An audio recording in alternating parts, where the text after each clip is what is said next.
Melihat perawakannya yang besar, tinggi, kekar, rambutnya klimis, dengan gaya kekinian, saya seperti melihat sosok AHY memang seperti cerita-cerita yang tergambar dalam pewayangan.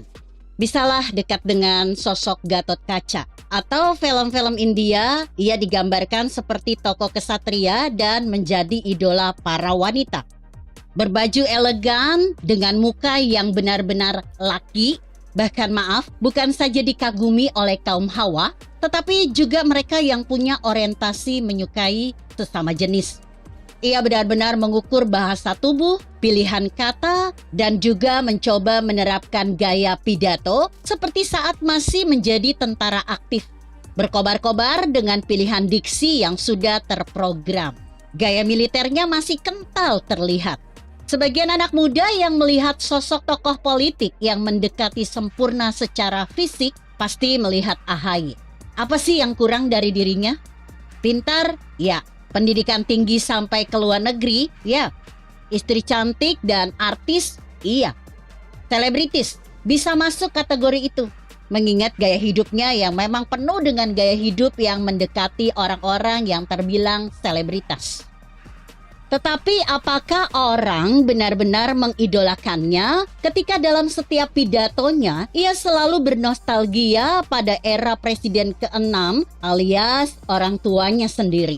Sang jenderal yang bisa naik daun berkat memanfaatkan kondisi karena dirinya merasa tidak digubris oleh Presiden Megawati karena ada hal yang membuat sang Megawati meradang dan merasa perlu mengabaikan sang jenderal yang berpembawaan kalem dengan fisik tinggi besar. Masyarakat muda terpukau oleh suara, intonasi, pembawaan yang kalem dan tenang. Pidatonya benar-benar membuat emak-emak kelepek-kelepek dan akhirnya menjadi idola baru di saat banyak yang cukup kecewa dengan pembawaan pemimpin perempuan yang lebih banyak diam, presiden yang lebih banyak bekerja dalam sepi, tidak terlalu sering membuat pidato-pidato mengawang-awang. Apalagi setelah kebijakan menjual Indosat yang membuat banyak politikus dan masyarakat meradang. Muncullah sosok gagah yang dikenal sebagai ayah dari sosok politik muda dari Partai Mercy. Politik dengan warna dominan biru tersebut. AHY begitu mengidolakan ayahnya, hingga tidak rela jika apa yang sudah dikerjakan oleh SBY terus mendapat sorotan tajam oleh partai politik. Partai Demokrat ini akhirnya harus mengubah haluan ketika merasa tidak dirangkul oleh Presiden Jokowi. Malah AHY dengan politik yang cenderung terus mengkritik kebijakan bagi mereka yang hanya plek-ketiplek alias meniru kebijakan Presiden ke-6 dulu tentang BLT.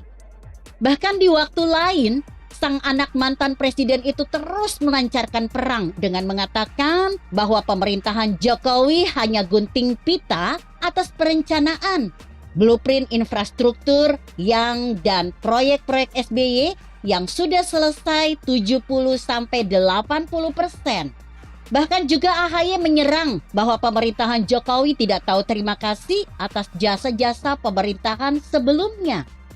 Dari beberapa tayangan dan data-data di media, sebenarnya Jokowi pernah mengatakan terima kasihnya kepada SBY saat meresmikan Bandara Kertajati yang sebetulnya sudah direncanakan sejak zaman Soeharto dan mencoba dirancang lagi di masa pemerintahan SBY. Namun banyak kendala sampai akhirnya Bandara Kertajati benar-benar dikerjakan dan diselesaikan di masa pemerintahan Joko Widodo. Sontak netizen menganggap bahwa pernyataan AHY blunder dan banyak yang menyayangkan bahwa politik yang dipakai AHY bisa malah menampar diri sendiri. Politik menyerang bukan dengan menawarkan ide baru, solusi baru, dan memberi gagasan segar agar masyarakat terpikat dengan gagasannya. Pidato AHY dianggap netizen lebih ke arah nyinyir. Ayo anak muda, beri gagasan baru, bukan membangga-banggakan karya bapaknya. Banggalah pada diri sendiri, percayalah pada kemampuan diri sendiri, bahwa kamu mampu berdikari dan mempunyai gagasan visioner, tidak lagi menengok ke belakang. Sosok anak muda yang lain adalah Gibran Rakabuming Raka. Kalau dibandingkan dengan AHY, ya orang bisa menilai. Gibran bukan sosok idola secara fisik. Ia bukan terbentuk dengan gaya militer yang kaku dan tegas. Ia lebih seperti orang biasa yang mengandalkan kerja kerasnya untuk meyakinkan orang lain, bukan karena fisik, namun lebih pada usaha kerja keras untuk mandiri. Tidak pernah mengandalkan bahwa ia anak pejabat tinggi, anak presiden pula. Bahkan ia malah menolak jika diminta untuk membela presiden ketika ditekan, diejek, dihina, dipojokkan netizen dan politikus oposisi. Bahkan ia malah mendatangi dan mengatakan ia mengidolakan sosok Rocky Gerung yang tidak pernah absen mengkritik dan mengatakan jelek tentang ayahnya. Kata-kata dungu yang terlontar untuk menyerang pemerintahan sekarang tidak digubris Gibran. Ia malah mendatangi musuh bebuyutan Jokowi dan datang untuk silaturahmi ke sang kritikus yang sindirannya bikin panas dan emosi pada mereka yang tidak tega Jokowi diejek habis-habisan. Dalam filosofi Jawa dikenal dengan ngluruk tanpa bala, menang tanpa ngarosake. Atau ada istilah lain, Suro Diro Jayaningrat, lebur dening pangastuti. Artinya kurang lebih mendatangi musuh tanpa teman, menang tanpa merendahkan. Semua bentuk keangkamurkaan yang bertahta dalam diri manusia lebur atau hancur oleh tindakan kasih sayang.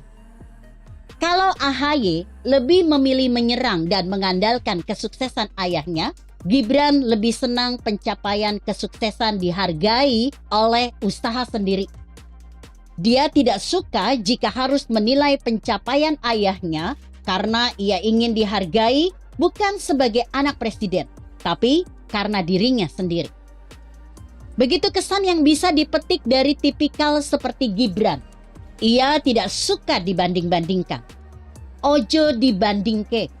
Begitu lagu Abah Lala yang dinyanyikan awalnya oleh Caknan dan semakin moncer kala dinyanyikan anak kecil bernama Farel Prayoga. Lalu bagaimana dengan Puan Maharani? Puan adalah politikus matang yang belajar politik dari ibunya yang ketua umum PDIP.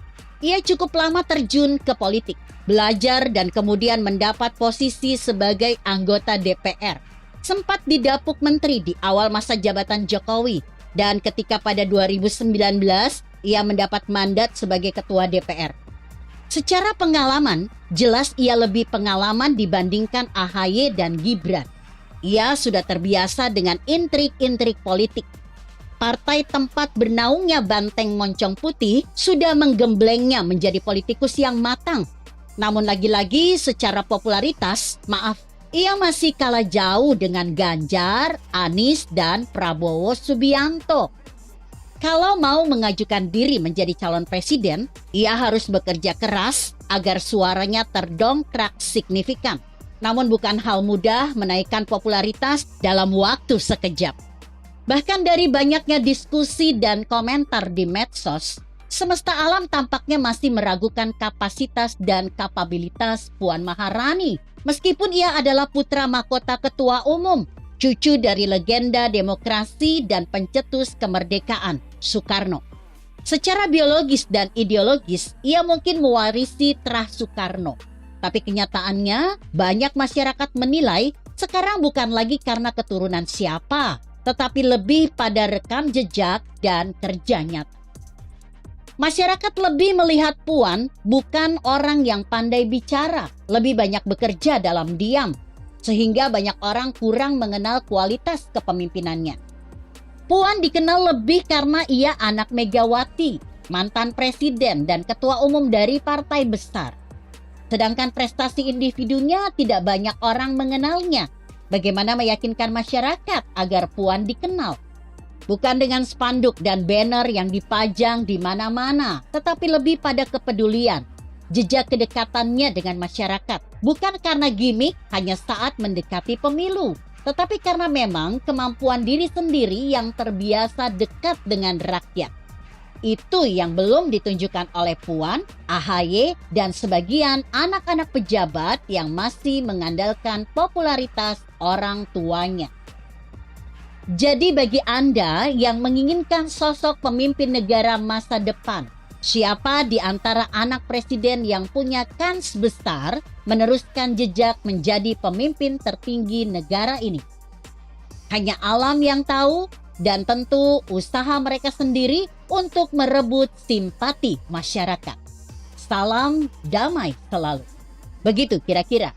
Artikel ini ditulis IGN Joko Wiatmoko yang disadur dari kompasiana.com dengan judul Siapa Pemimpin Masa Depan? AHY, Gibran, atau Puan? Bagaimana menurut Anda? Jika Anda berpendapat lain, tuliskan komentar Anda di bawah ini. Saya Emma, Karisma 90.